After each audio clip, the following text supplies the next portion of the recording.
আসসালামু আলাইকুম।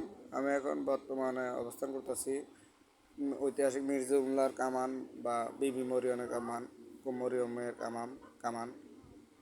অনেকে এটাকে গুলিস্তানের কামান বলে সমাহিত করে, কারণ এটা প্রথমে গুলিস্তানে ছিল, বহুদিন গুলিস্তান ছিল।